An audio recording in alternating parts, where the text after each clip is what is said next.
Has been bringing us stories that have been unforgettable in the aftermath of Hurricane Michael. And tonight we have the story of hope versus devastation and a Florida mother who found hospitality in Georgia.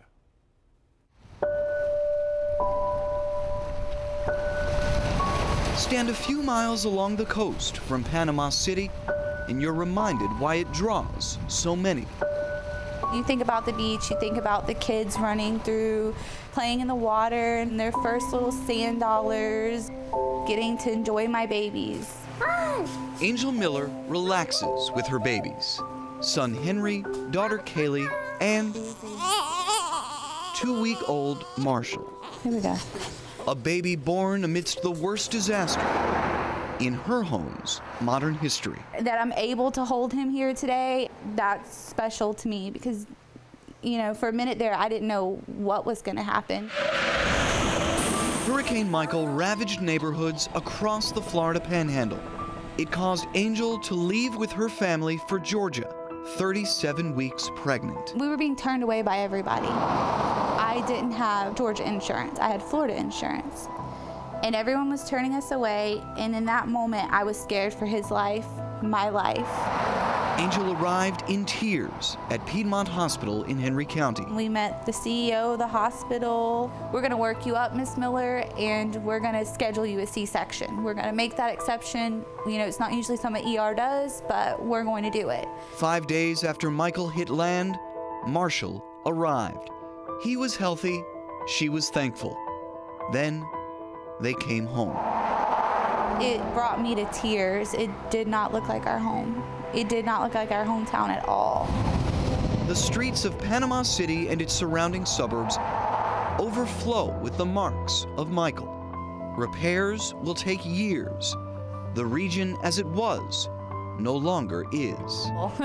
Angel and her family stay mostly at home. They watch Disney movies on loop. Their kitchen calendar is stuck on mid-October. Be able to go play at a park or, you know, just get out and be kids, go in the yard.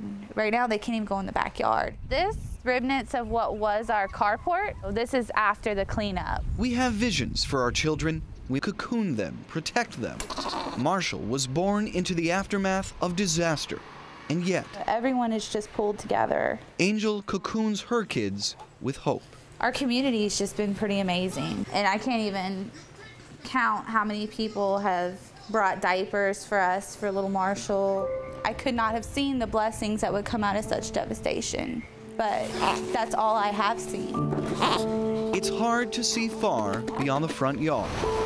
One day, Angel says she'll take all her babies to that beautiful beach. He's fading, yeah. For now, she tends to the child whose arrival was a triumph.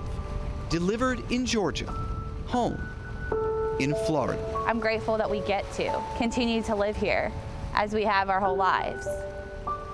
I think over the last month we have really focused on numbers and statistics and, you know, legislators and officials and police and fire and all of that stuff. I think over the course of this week you've put a face on this storm and the devastation, and it gives us a perspective of which I don't think we've even come close to telling. That's what we really wanted to do, was talk about the individuals, the individual lives, the individual decisions, and the individual strain when you see these kinds of images all over the place around you, and you try to think, what does our future hold when you live in that kind of area? I think it's hard for us to relate to. We're 5 hours away, and by virtue of the fact of that distance, we don't get hit by these winds and the rain in the same way they do, so we're distanced from it. If you lived an hour east, you didn't get hit the same way they got hit. So one of the things that I did, in addition to all these stories, I wrote a blog post, which is on 11alive.com right now, about just what it was like to endure this as a reporter. And again, infinitesimal compared to what everybody is going through, but